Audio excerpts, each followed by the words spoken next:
Assalamualaikum warahmatullahi wabarakatuh. Bismillahirrahmanirrahim. Alhamdulillahirabbil alamin.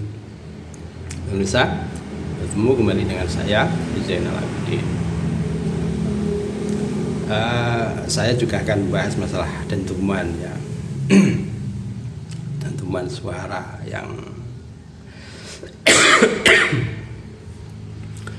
saat itu adalah di tahun 1999 ya. Ada dentuman suara yang keras seperti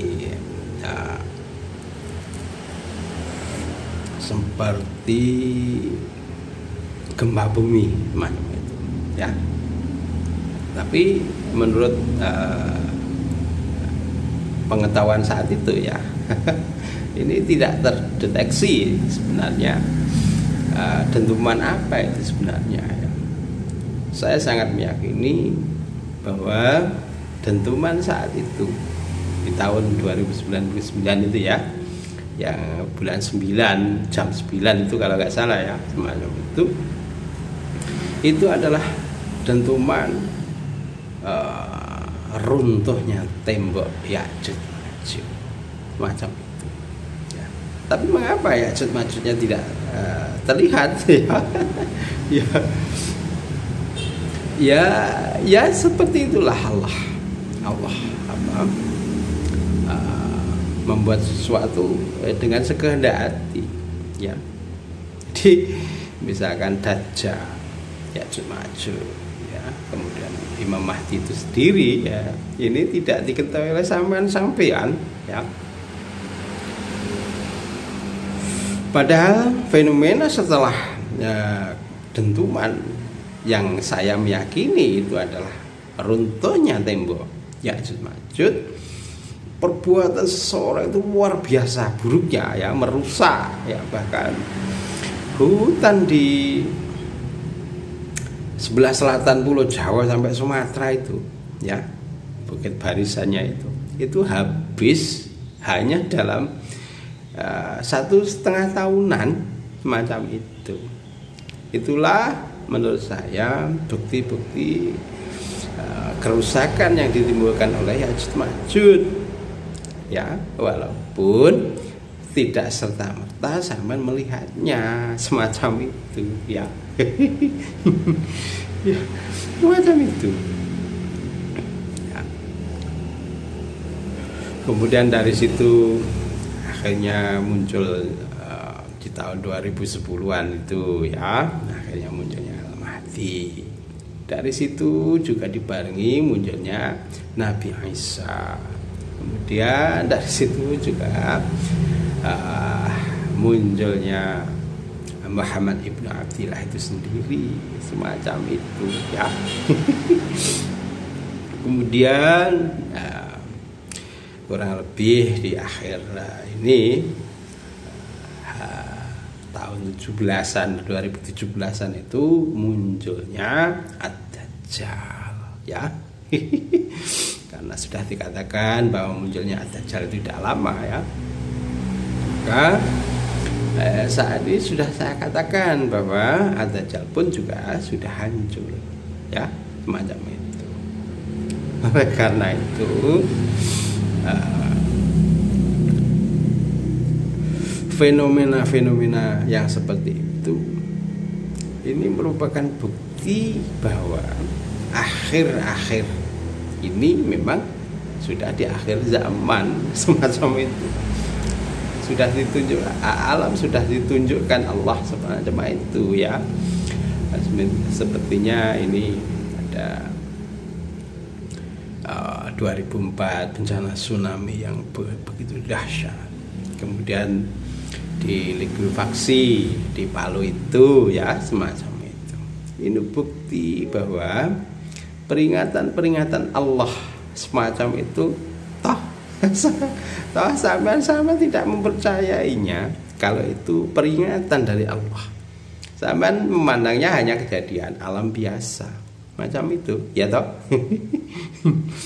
Padahal semua kejadian yang di dunia ini merupakan peringatan dari Allah itu merupakan apa ya, bentuk-bentuk peringatan. Saya meyakini semacam itu, peringatan yang dari Allah. Oleh karena itu sangat berhubungan dengan hari kiamat, dekatnya hari kiamat, macam itu.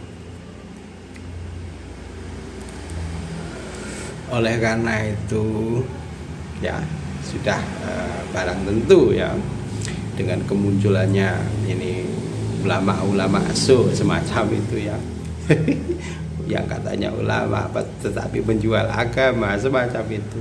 Ini fenomena ini sudah muncul. Ini bukti bahwa sangat dekatnya dengan hari kiamat itu loh ya. Oleh karena itu cepatlah introspeksi, mulailah ya.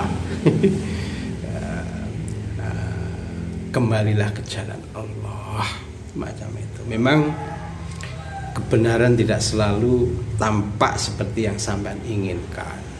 Ini kebenaran dari Allah itu tidak selalu tampak seperti apa yang sampean inginkan. Ini yang harus dipahami ya. Belum tentu yang sampean anggap ulama itu benar-benar ulama menurut Allah ya. Mulailah berpikir, mulailah introspeksi ya. Sudah saya katakan bahwa kriteria ulama menurut Allah adalah orang yang paling takut terhadap Allah. Ini kriterianya. Jadi jika dia memang benar-benar ulama menurut Allah, saya meyakini bahwa tentu tidak akan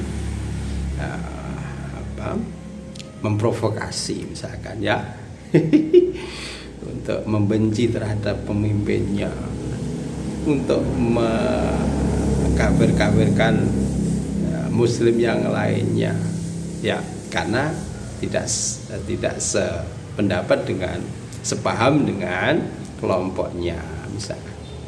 Seperti itu. Harusnya ulama-ulama itu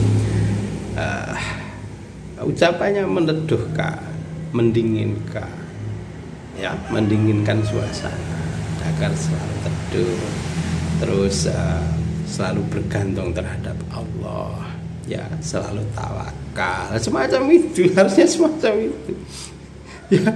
Kalau saya memandang bahwa dia sudah jadi ulama misalkan, tetapi menganjurkan kebencian,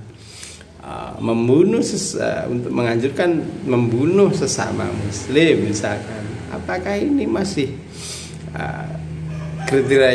kriterianya masuk seperti yang dikatakan Al-Quran itu, yaitu orang yang paling takut terhadap Allah ya. Kalau tidak sesuai ya mulailah berpikir,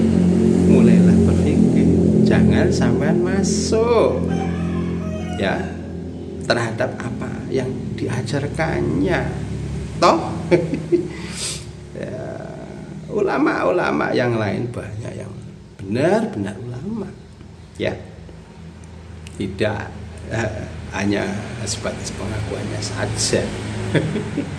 Jadi ulama tidak selalu identik dengan ajarannya yang menyenangkan ya, ajarannya yang membuat kelucuan semacam itu ya, tidak selalu semacam itu ya.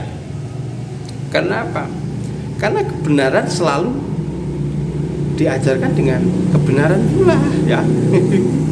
Jadi kebenaran akan mencari jalannya sendiri. Dia akan tampak benar nanti jika sudah waktunya. Oleh karena itu saya sangat meyakini bahwa dentuman suara di tahun 1999 bulan 9 tanggal 9 kalau nggak salah ya, juga jam 9 itu itu merupakan runtuhnya tembok Ya'juj Ma'juj, ya. Karena kemunculan Ya'juj Ma'juj itu sangat erat hubungannya dengan akhir zaman. Mulailah introspeksi, mulailah kembali ke jalannya Allah, ya. Dengan, ya sudah sering saya katakan, dengan mempelajari Al-Quran dengan sebenar-benarnya makna, ya. Agar ya sebelum waktu pintu taubat ditutup oleh Allah, sebelum terlambat, cepatlah kembali ke jalan Allah, ya. Kembali ke jalan Allah dengan menelaah, meneliti, ya, segala sesuatunya itu berdasarkan tawakal dengan Allah, semacam itu, ya. Agar sampean mendapat hidayah dan pertolongannya, agar sampean tidak tersesat ke jalan setan, ya. Demikian. Wassalamualaikum warahmatullahi wabarakatuh.